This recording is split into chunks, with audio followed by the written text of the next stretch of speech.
All right, we are live. Good morning. And well, I think it's morning everywhere where people are watching this. We're going to give folks a few minutes to join and filter in. And while you're doing that, we'll just say hello. I'm Holly Amaya of Story Imprinting, and I'm here with Anne-Marie Hoftailing, my business partner in the company. Good morning, Anne-Marie. Good morning. How are you today?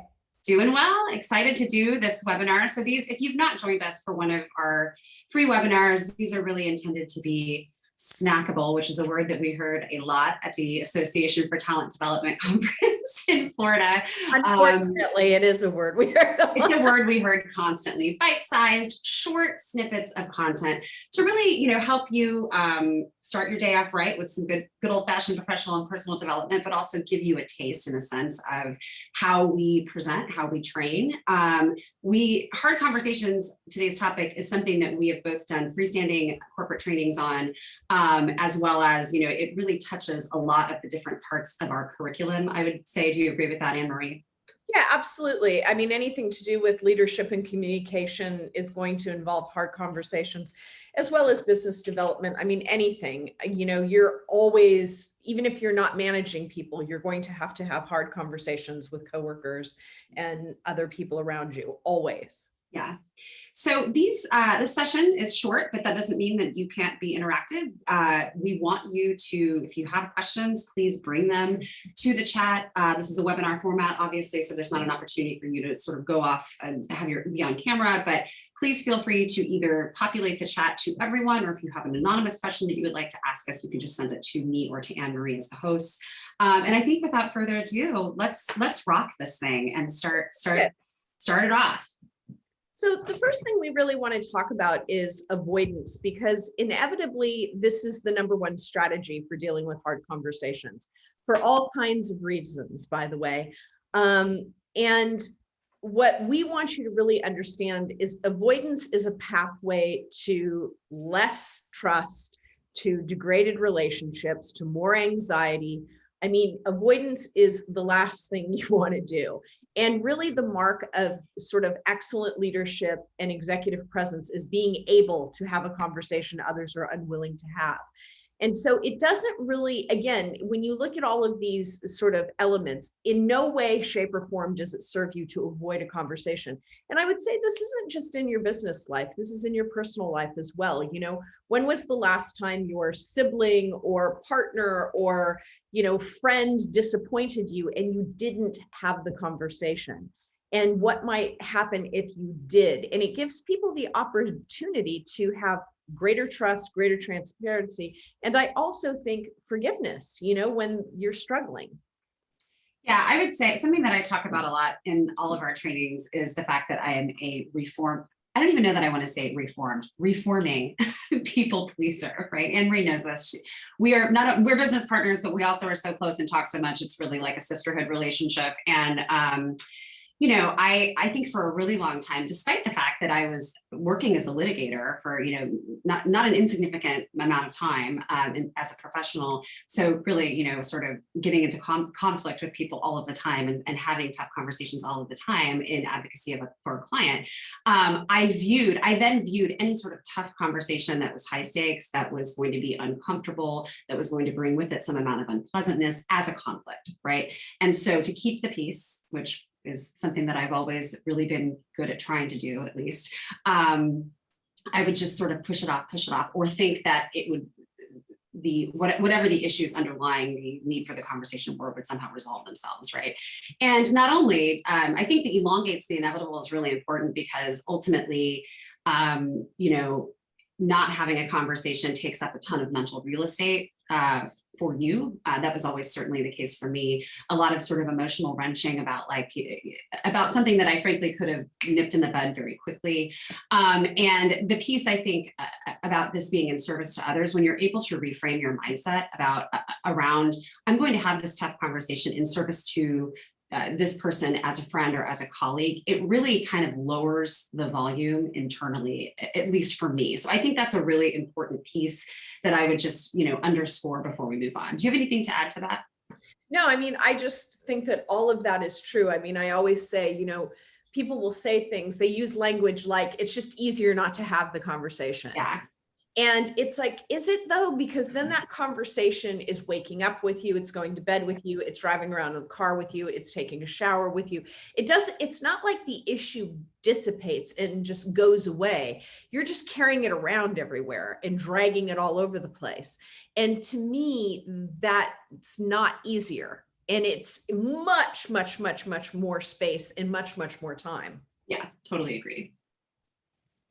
So one of the things that we think is really valuable is to think of conversations that you are right now currently avoiding. This might be with your neighbor next door. It might be somebody you manage. It might be somebody you're collaborating with. It can be any number of people, but think about the conversations you're avoiding. And I always say the worst strategy for difficult situations, difficult relationships, difficult communication is to raise your tolerance, which is what most people do. They just keep sort of figuring out how to increase their tolerance for a situation that's really hard or painful.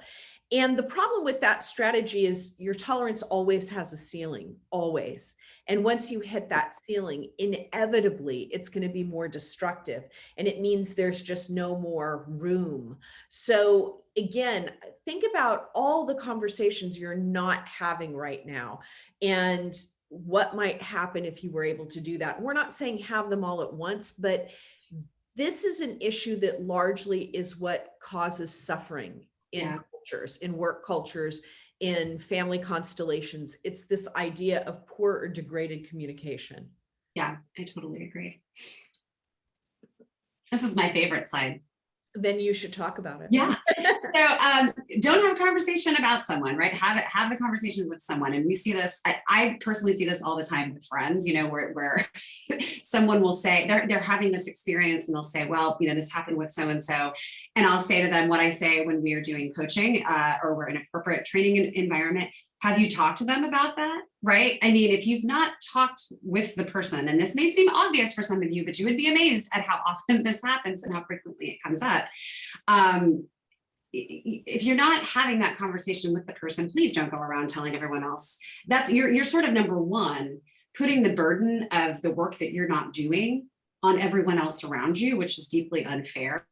And I think this goes back to this idea of service, you know, have the strength, if this is something that is eating away at you, to go directly to that person and say, and I used this language recently with a friend in the last week, because of the length of our relationship and the amount of time we both have invested in this, I would be outside of service to you as a friend if I did not tell you how this situation is impacting me, right? And that is, Anne Marie knows, that is something that I don't think I would have done 5 years ago. I don't know that I would have done it 3 years ago. This is something that I'm constantly working on. So, you know, it's always easy for me to tell other people what to do. I understand that this can be difficult, but we see this in professional contexts as well, right? I mean, there's a person on a team that everybody knows is like, you know, taking up a ton of space in a meeting or interrupting or railroading people in meetings, and everyone talks about it.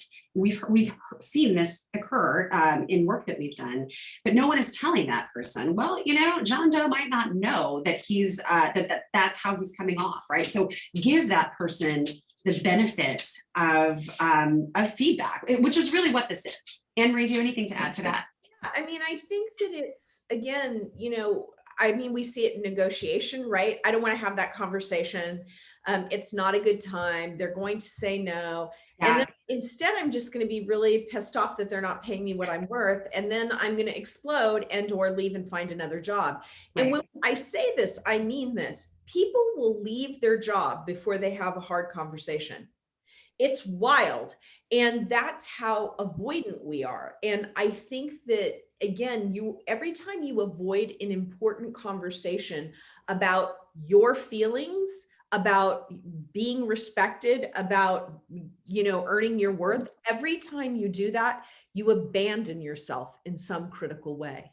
It's not just about repressing. It's not just about avoiding. You abandon yourself.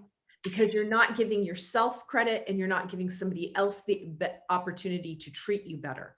And so I just want to really, you know, sort of communicate to you, when you engage in that behavior, really what you're doing is abandoning yourself. And boundaries are like this, you know, if you don't have boundaries, guess what? Like you're abandoning yourself.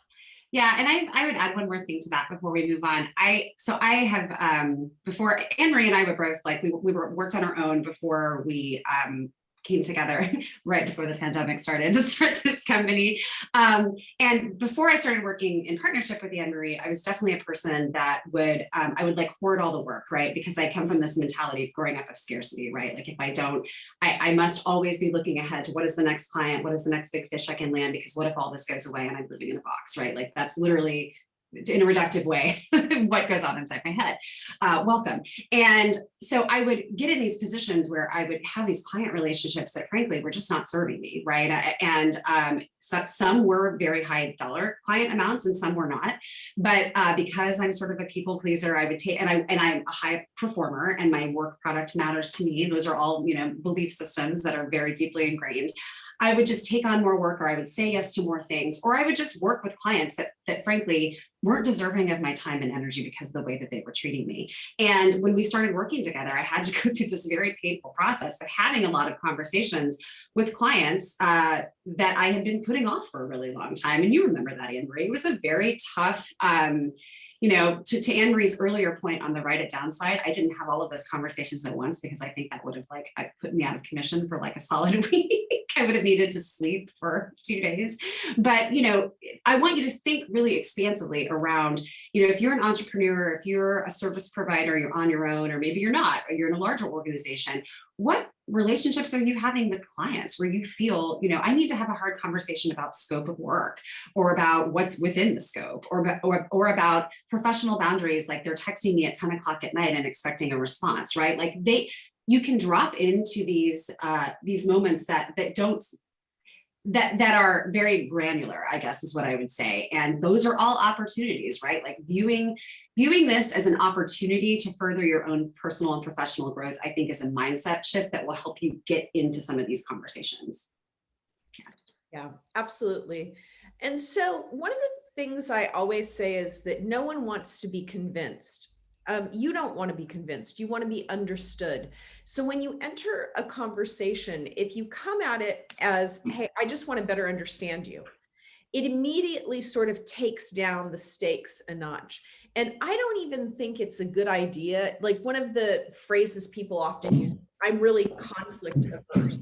Well, I think the truth of the matter is the vast majority of people are conflict averse. I mean, I'm not saying no one, there are absolutely people out there, but very few people are like, I love conflict. I eat it for breakfast. I like it with a little lunch side salad.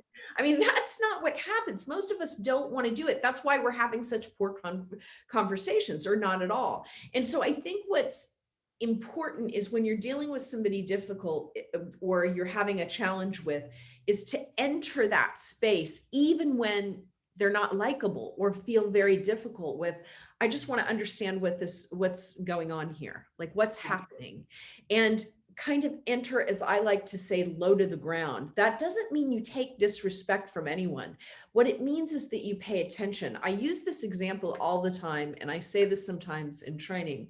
If you're standing in any room or sitting at any table, there is someone there who is going through infertility, whose partner is, struggling with depression, whose kid is, learning atypical, whose parent is dying. Everyone is in a struggle you cannot see. And so if you enter things assuming this isn't about me, something is going on with this person and I want to understand it, it makes everything a lot easier, and it makes your life much easier because you're not thinking that every negative thing is about you personally. Right. And I would also say, like, sort of to dovetail off of that, really, this is again something that I'm still like learning as an adult, but you're not responsible for how people respond to the conversation. I mean, all you can do is sort of walk in with the level of integrity that you demand for yourself. And as Anne Marie mentioned, seeking to sort of understand the other person's position and giving them the opportunity to express it in a safe way, right? I mean, I think, ironically, I've shared with you that I'm like a people pleaser and I would avoid these conversations in my personal life. But when I was a litigator, I mean, I loved a strongly worded letter. Jen French is here. I know she's a litigator. We might have some other litigators on the call. Like, can I get an amen if you feel this way? Like, I would love to just eviscerate people in argument at work, right? Like that was, but then I would sort of back into this complete opposite position when I was dealing with folks in sort of my personal orbit. Thank you, Jen. And this was really helpful to me because I think my default intellectually is that I need to have the biggest, best argument. I need to be able to meet all of the points. That is a very me-focused way of entering a tough conversation. If you are instead giving the other person an opportunity to speak, asking them questions, which is sort of, what Anne Marie said could be sort of rejiggered as a question, can you tell me how you're feeling about this? I kind of want to understand your position. It just lowers the drama. It lowers not the stakes, but it lowers the volume, right? And it allows that person to sort of walk a little bit closer. Someone just said in the chat, so much conflict at work makes me want to avoid it at all costs on my own time. And I think that's a very succinct, actually, Jen, thank you, way of putting exactly how I would feel. I deal with all this conflict all the time. As a lawyer, I don't have the bandwidth for it at home, right? Or in my personal relationships. I understand that, but then the sort of what flows from that is that you are carrying around the mental stress and labor and sort of like fragments of not having those conversations in your personal life, right? So Anne Marie, I don't have anything to add to that before we move on. Yeah, I would just, again, affirm all of that. I think that, avoidance is more depleting ultimately in the long game. In the short game, it's like the discomfort of having to do that, but then it's over. Versus, sometimes people explode over things that are super small, but the other person has no idea that it's causing you suffering in any way, shape, or form.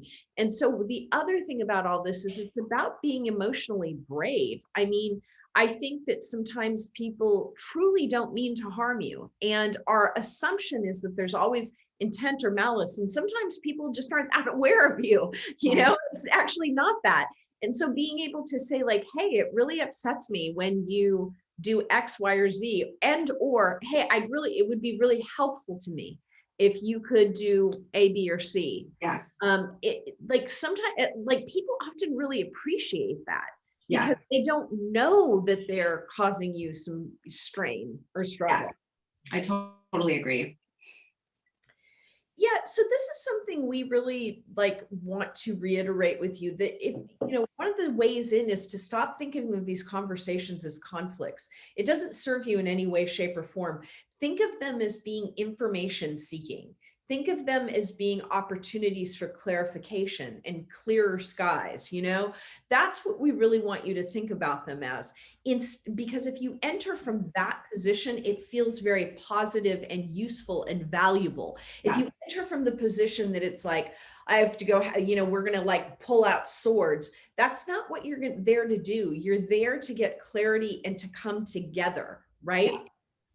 Yeah, I totally agree. And again, so much of this is mindset. So we have a professional development cohort that runs every calendar year. We're in our second year of doing it. We started it during the pandemic, and we start the year with a section or a month sort of devoted to cognitive behavior and mindset, right? If you've not read Mindset by Carol Dweck, we highly recommend that. Totally has changed a lot for me. And I hear that very frequently from folks who have also read it.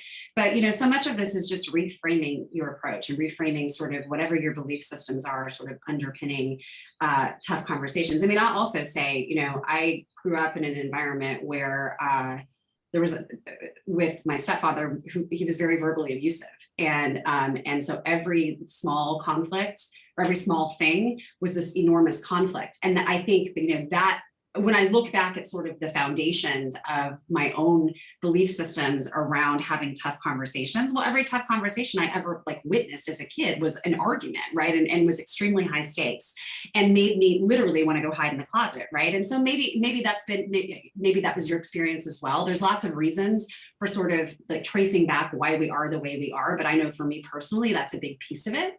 And so, the mindset piece is really critical. Being able to sort of flip the switch, and it's not as easy as just doing that, right? It does take concerted work, but to remind myself that this is just a conversation that I'm having with my husband or with my friend or with my business partner. This is not, this is not a life or death situation, right? We're going to get through this on the other side. And ultimately, we're going to have more clarity on the other side, that's a really useful way to sort of push through these things. So if you're struggling with any of that, I would encourage you to just to sort of like trace back a little bit why, if this has been like sort of a recurring problem for you or a recurring issue for you in your grown-up life, and you know what are some low stakes ways that you can start flexing this muscle.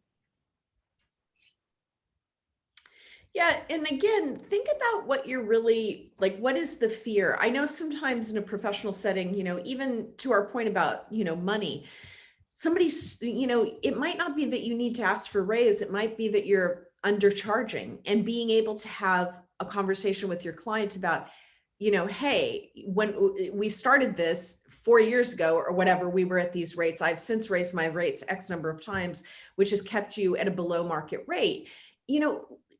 I remember once doing this training, and this came up in sales negotiation, and somebody said, we've been doing this work for 6 years for this client, and they are so far below market.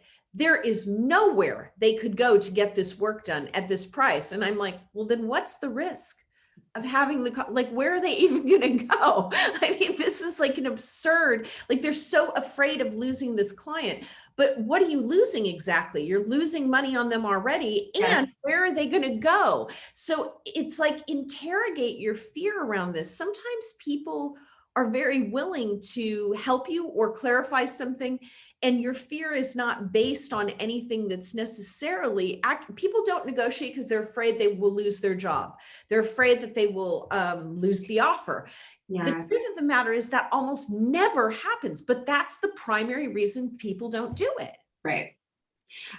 Yeah, I would totally sign on to all of that. And I think that asking yourself sort of what is the worst thing that could happen by having this conversation? I mean, that is useful to me as well. And I think this slide really kind of gets into it. It does kind of dive into all this cognitive behavioral stuff, right? Like there's something at the root of you that is keeping you from having the conversation that's either going to help you advance, that's going to make you more money, that's going to help you get set boundaries with a difficult client, that's going to help you set boundaries at home. And so being able to sort of at a 30,000 foot level, understand what that is kind of helps you drop into the moment a little bit more. Yeah, and I would just say, in addition, one of the things that I think is important to kind of mention, and if you have any questions right now, please feel free to drop them in the chat. We're happy to address any specific issues you're having or anything that you want to sort of ask of us. But the other thing I would say is lots of people deal with bullies in a professional setting. They're not always just people you work with in an organization. Sometimes they can be a client. And I will say that bullies really do rely on the fact that you are not going to speak up, that you're not going to challenge them. Mm-hmm. And very, very often, more often than not, once you do, they stop that behavior because it's no longer fun to them. It's no longer, useful to them because they're all about control. And what they're relying on is your silence. So, think about for yourself all the ways in which you are also sort of making your life harder through your silence, even though in the short term, it is uncomfortable, unquestionably, but the cost is lower over the long term. And I would add to that, Anne-Marie, I had a therapist tell me this once and it like totally blew my mind. She said, Holly, no amount of you contorting yourself to sort of avoid discomfort in this relationship is going to fix the underlying problem. And I was like, whoa, yeah, you're totally right about that, right? I'm really good at contorting myself to sort of keep the peace. And I think to your point, Anne-Marie, what I realized is that I just wasted an inordinate amount of time doing that and still being in the same position, right? Like never advancing past. The discomfort was just like bite-sized and elongated. It was snackable, but it was still killing me softly, right? Yeah, absolutely. Absolutely. Okay, we've got a question. Thank you so much. So this person says, I'm someone who really appreciates prior notice when someone else wants to have a potentially tough conversation and rather know in advance than feel ambushed. Some people just come right up and give it to you. Any tips for navigating that if you need a bit of time to prepare prior to the conversation? I love this question. Do you have thoughts? I have thoughts. Yeah, I mean, I think when somebody comes up to you and like one of the things people regret is when they respond in a way that is not how they would have responded if they had had time to process. And so I'm a big fan of just saying, hey, I totally hear you. And I would love to have this conversation. And if it's okay with you, I'd like some time to process this before I respond. There's nothing wrong with it. And just say, hey, I'm a processor. Like, I think that that's something that you can say to people. Just say, hey, listen, I'm a processor. I can't just sort of have this conversation off the fly right now. So if you give me a day or two, I would really be happy to talk about this with more clarity. Nobody's going to say no to that. Nobody's going to be like, you can't have time to process, but I think it's just extremely valuable to ask for it, because it's another way of sort of having frank, clear, excellent communication. I love that. And I would totally affirm all of what Anne Marie said. I recently was in a situation where I had to have a tough conversation with a friend on a personal issue. And I knew that this person was really anxious to have the conversation. And I was actually with Anne Marie when this was going on, and I talked to her about it. And I said, my communication was, I am not prepared right now. I'm on a work trip. I've got a lot going on. I need to kind of process this situation. What I am happy to do is talk to you when I'm back in person, right? Like, I didn't want to do it by text. I didn't, which is another thing. People want to have tough conversations by text. And I just always say, like, do it face to face if you can, or on the phone, right? To give the other person a real opportunity to respond in real time. And ultimately, I was better. Everyone was better served by that. And I just said, again, like, in service to both of us, if I do this now, it's just not going to be productive, And so I think that's another way of getting into it. Yeah. And I think sometimes, very often, even via email, like, step away and process. Mm-hmm. Sometimes your knee-jerk reaction is not the best analysis of what's going on. And our knee-jerk reaction can be really hot.